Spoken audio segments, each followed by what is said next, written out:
Hi Kim. For assignment 2, I chose to do a multimodal autobiography. So I did a PowerPoint and I will send that along as well. So I have used music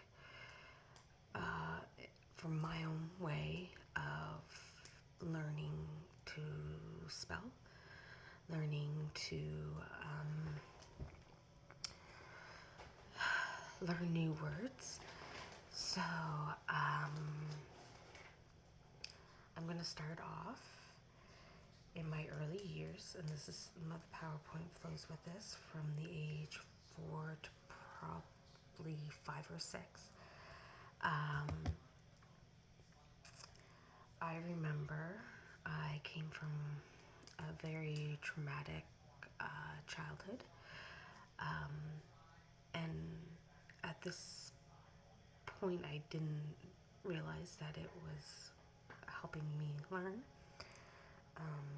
The reason I chose not to share my full project is because it is kind of personal.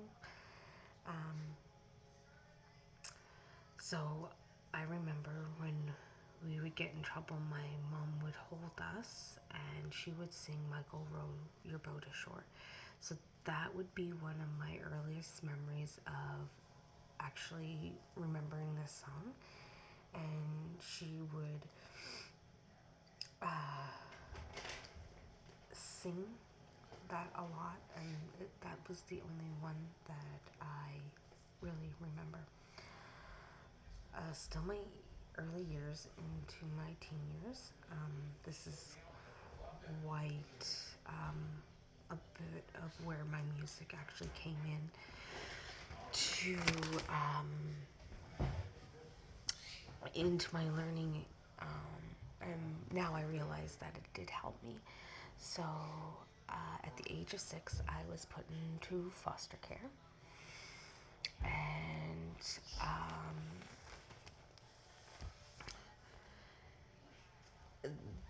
they were part of a church, and they did a lot of singing. My foster dad was in the choir. My foster sister and brother were also in the choir. They would sing a lot of Bible verses, and I was in Sparkies, which is an Awana group, and in order for me to memorize or remember the verses that you'd have to do for every week, they were on a CD. And at first, there was a lot of pressure for me to remember those, and I remember getting really, really frustrated.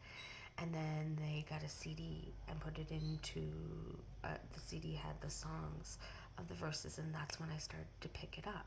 So instead of me memorizing them just from looking at a page, they played the song and I would memorize it. Also, my foster dad, who is very important, and you'll hear more about him in my adulthood, who played a pretty big part into my learning. There were, he would make up songs on drives and of places we were, and I wish I could remember direct songs, but I can't. But anytime we'd go for a drive, he'd make up a song about that place, Nowidjawak.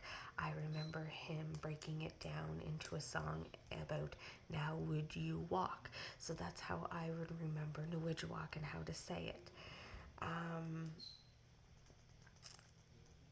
In my younger years, I am diagnosed with dyslexia, and I will explain that too later on in the video and how that helped. But at this point, they just knew I had a learning disability, and I'm not sure if they had much research on dyslexia when I was younger and why I didn't get diagnosed with it until about grade 12. So music really helped with me remembering and learning words. I just knew I was a slower reader. Um, so I have in my next slide songs with my new family that helped me remember. So the song called the Bible, which is Bible. I learned how to spell Bible just like that because it was put into a song. Um, Jesus Loves Me. And this is pretty neat because we had a Sunday school teacher teach us sign language with this song, and I hope I can remember it because I think it's Jesus loves me. And then I can't remember this I know, for the Bible tells me so. So, and we learned yes, this for yes. Um, so I did learn a little bit of sign language as well that I picked up pretty fast at a very young age. Um, this Light of Mine, I remember that one. And my God is so big, and there was actions to go with that, so it got us up moving. And this song, I remember I went to Hampton Bible Camp, and I just loved the way it sounded, and I picked this one up. You Are My All in All. There's quite a few songs that I remember. He's Got the Whole World in His Hands, and this actually led me to more questions as a child: is how can somebody hold a whole world in their hands when we live in this world? So that got me to thinking more with inquiry questions wise. Then there was Veggie Tales.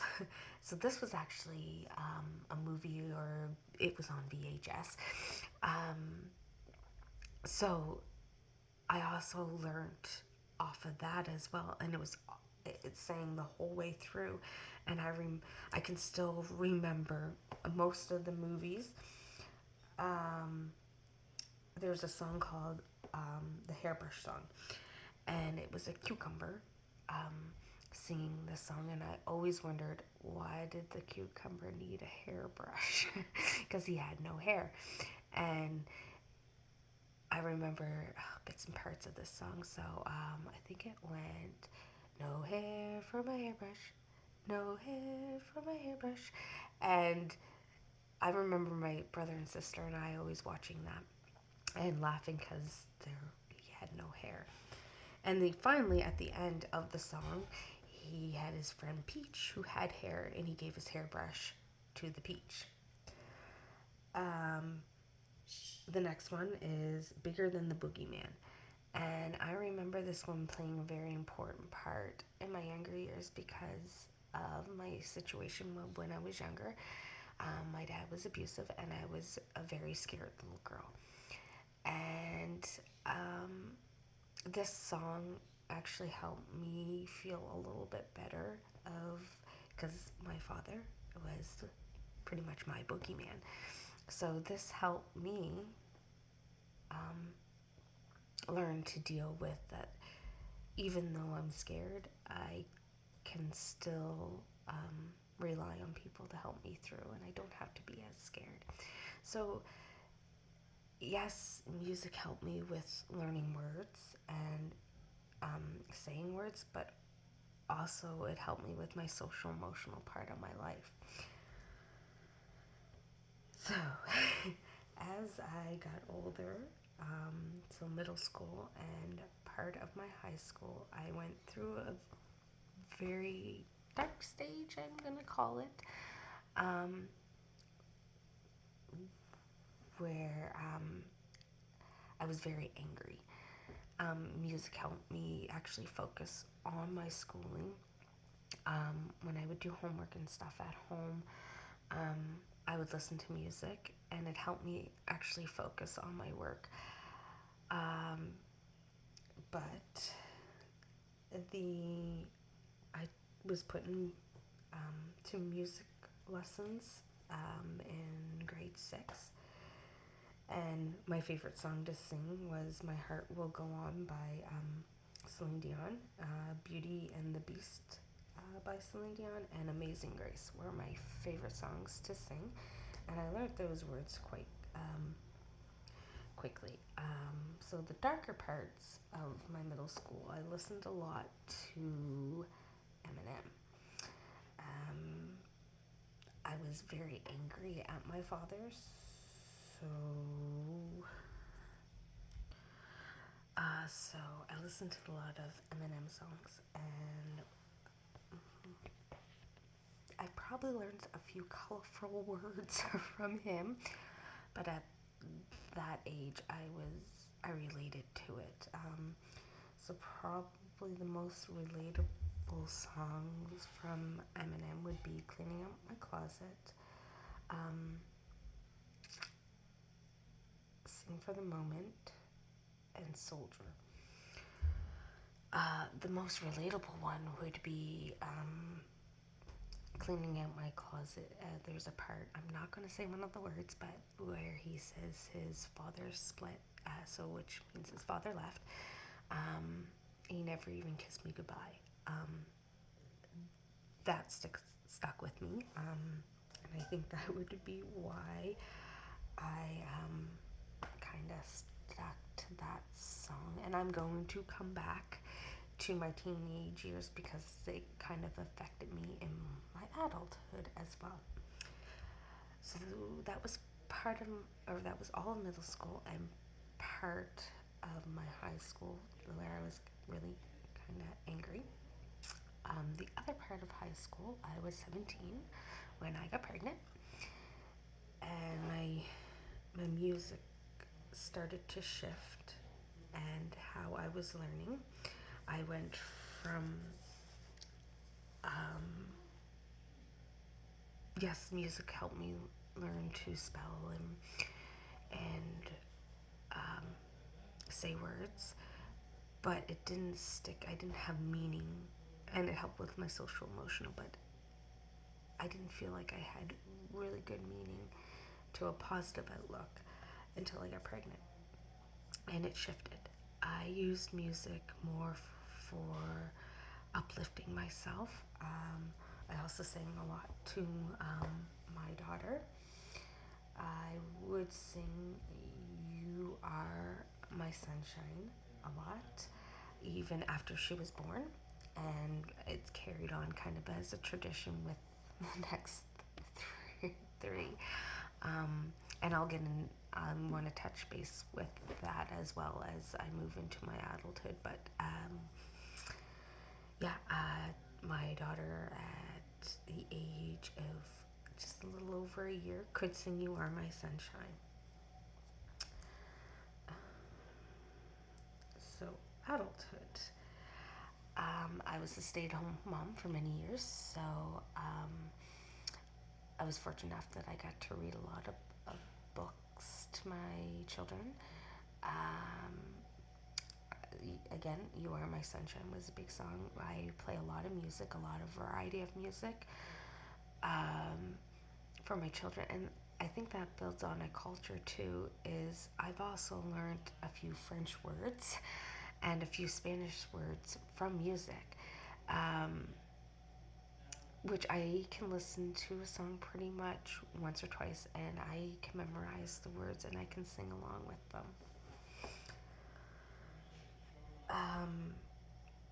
So when I was in grade 12, I was diagnosed with dyslexia, and I had to figure out ways in which, through my whole life, but when I was younger, I wasn't really realizing. I just knew I wasn't as smart or as quick to learn as the other children in my class, and they never really figured it out until grade 12.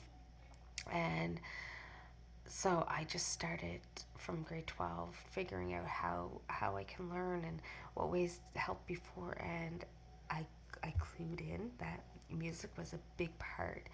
I find music can also lead into like poetry. I can read poetry, not a problem. If I actually sat down and gave it time, I probably could write a poem out, no problem. But then my oldest daughter, Taylor, started showing signs in grade 1 that of a struggle with her schoolwork. And that's when I realized she could possibly have dyslexia. So by grade 5, they had a worker come in, and she was diagnosed with dyslexia. And music also helps her learn. She has it playing to learn words. So I'm not saying that music works for everybody, because it's absolutely not going to work for everybody. But in my case, it has worked for me and my daughter.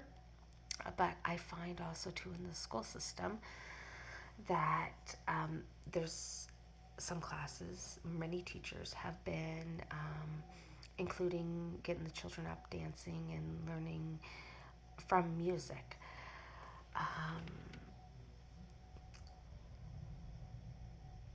So we would make up songs to go with her schoolwork, my firstborn, and I've actually carried that on into my next 3 children, just because I found it was very engaging, and they like to make up songs with words or sounds that they were learning.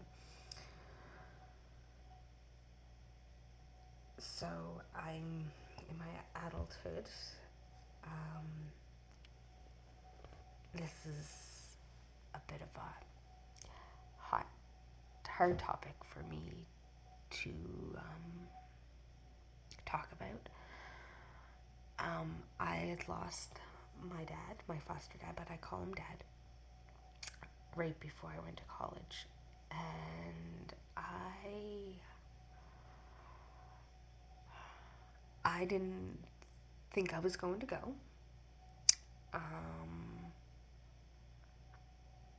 Because he was my rock. He helped me through a lot. Yeah, my husband did too. But I lost a big part of my learning journey with my dad.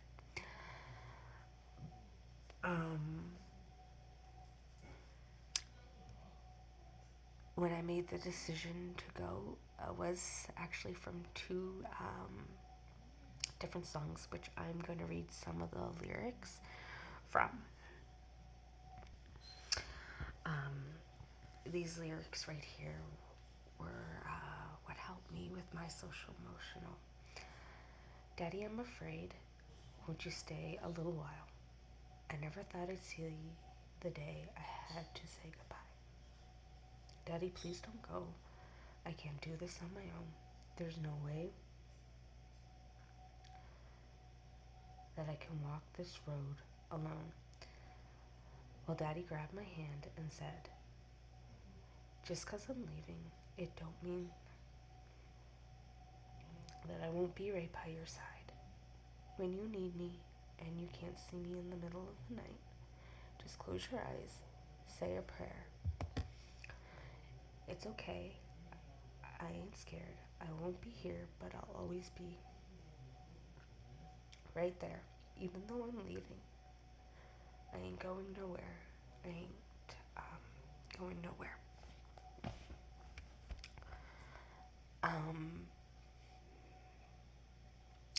Those words stuck with me, and I knew he was going to be with me along this journey, and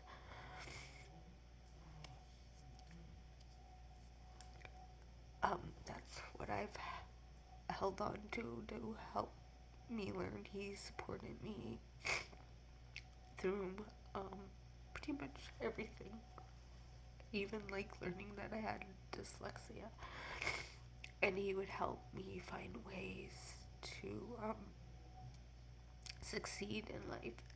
And I knew if I didn't go to school, he'd be pretty ticked off at me if he was still around.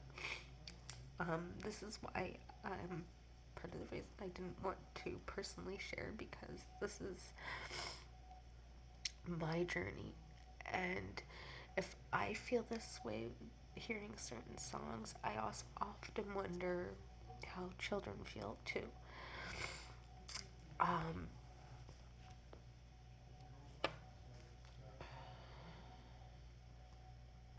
so that is a big part of my adult journey into um, my schooling. Also, other songs that I've leaned to during college and university is Hard Days by Brantley Gilbert. Um, what Are You Waiting For by Nickelback. Who You Are by Jessie J. Piece by Piece by Kelly Clarkson, and Lean on Me. Um,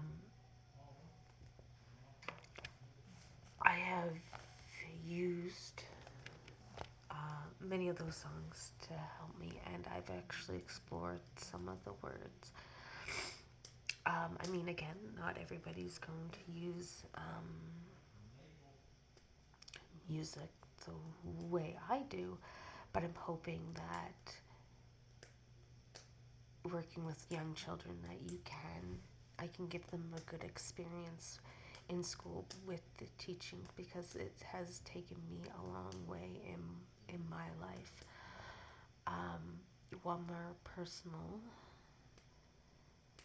thing that I wanted to share was I had mentioned Piece by Piece by Kelly Clarkson. So I've used that song again for my father, and also for my own husband. I just wanted to read a few um, of the lyrics. Um, all of your words fall flat. I made something of myself, now you want to come back. But your love, it isn't for free, it has to be earned. Back then I didn't have anything you needed, so I was worthless. But piece by piece he collected me up, off the ground where you abandoned things. Yeah, piece by piece, he filled the holes that you burned in me at 6 years old. And you know, he never walks away. He never asks for money. He takes care of me because he loves me. Piece by piece, he restored my faith that a man can be kind and a father would stay. Um, my biological father did try to come back in my life, but I didn't. And that part was for my foster dad and for my husband, because they've restored that faith. And having that faith also helps me learn more as well. And then the last part, piece by piece, I fell far from the tree. I will never leave her like you left me.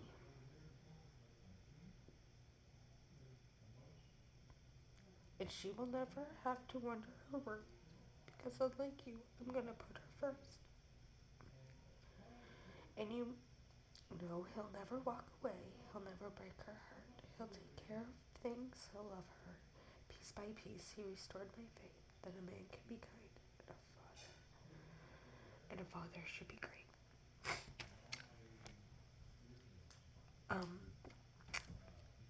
that part was for my own children. Um, I had to work through all of that, and I've come out where I want to be. My children see I I let them see me struggle with school, and then um, come out with a good grade or be proud of my project, so that they can see that school is not easy, but school can be done. I've showed them the different methods that I use to learn.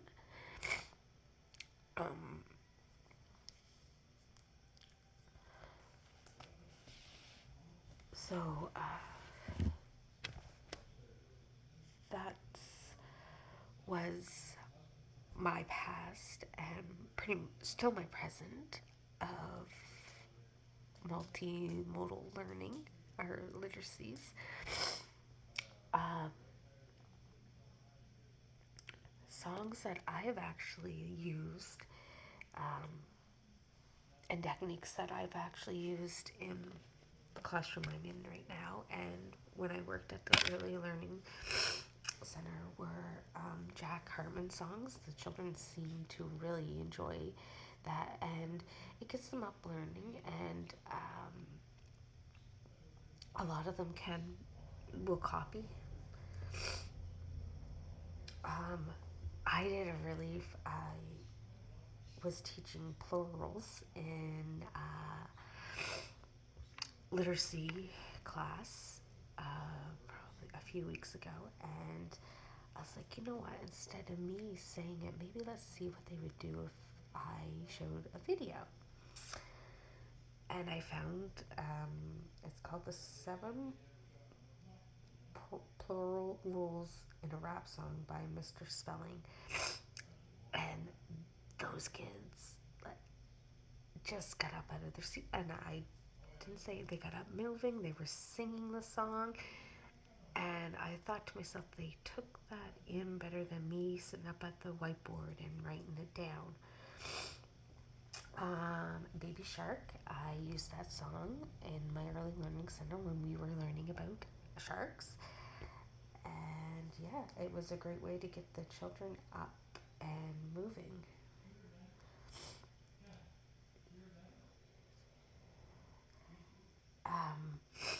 I will also would like to use music in a way to help children cope. I know they have things called brain breaks, and they use a lot of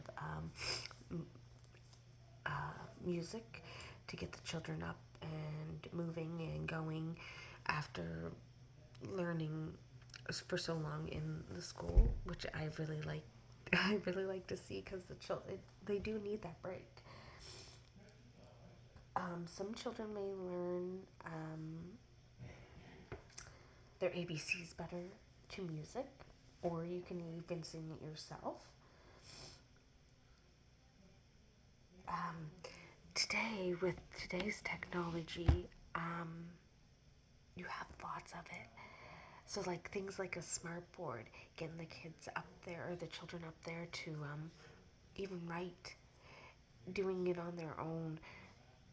They seem to enjoy that too, instead of the teacher up there writing. There's quotes that I would like to now share. Literacies change as culture changes. As educators, we must understand these shifts and changes in literacy theories. From week 1, the PowerPoint slide 3. So, I fully believe that in order to understand multimodal literacies and or anything at all, you have to understand the theories too, and also learn about how it was done in the past and in the present, and then look forward to the future and how you can better it. Another PowerPoint. With the increase in the technology world, in which different forms of visual communication play an even greater role. And this was off of the same PowerPoint in week 1, literacy or literacies, slide 18. Again, back to the technology.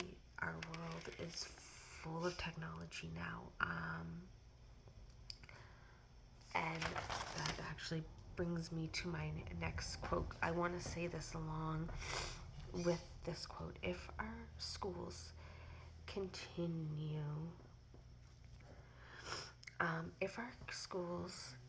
to limit, limit the literacy curriculum to reading and writing traditional alphabetical print texts, then our children will be well prepared for the 1950s. But all prepare for 2050. Baker, 2010, page 2, slide 32. So that goes right along with the quote I just said from slide 18 is I want to be prepared for the future, and technology and as well as music is right along with being prepared. Like you can have videos pop up on the smart board, and also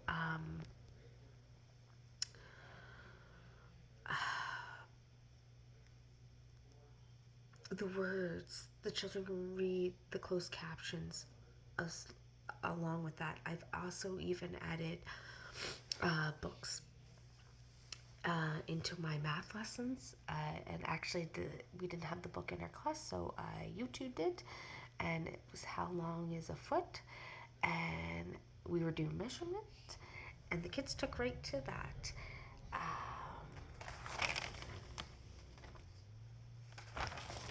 So week 3, I pulled this out of the New Brunswick Curriculum Framework, Communication and Literacies.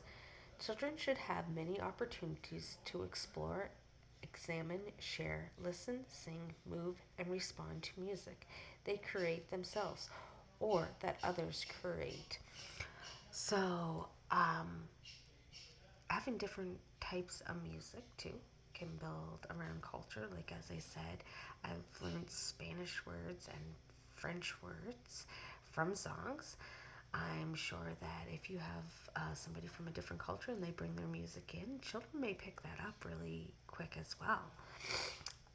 So that's bringing culture too into. I've seen music with my own child lead into art. She's a very, very good drawer, and she does really well at poetry as well.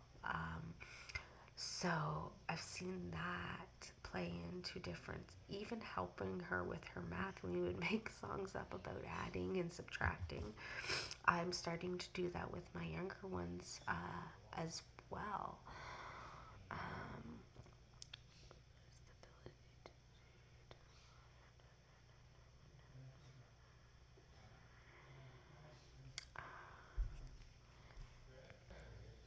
Another quote that I took this from week 2.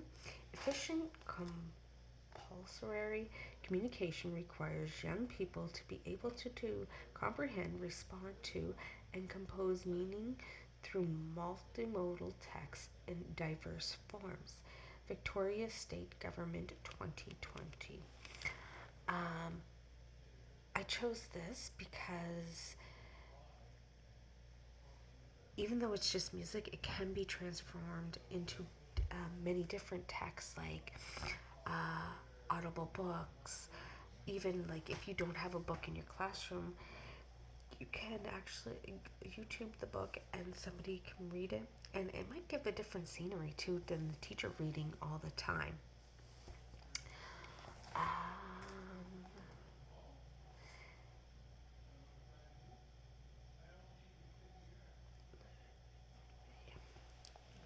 So that is my autobiography. Thank you, Kim. I will be sending the PowerPoint as well, and thank you.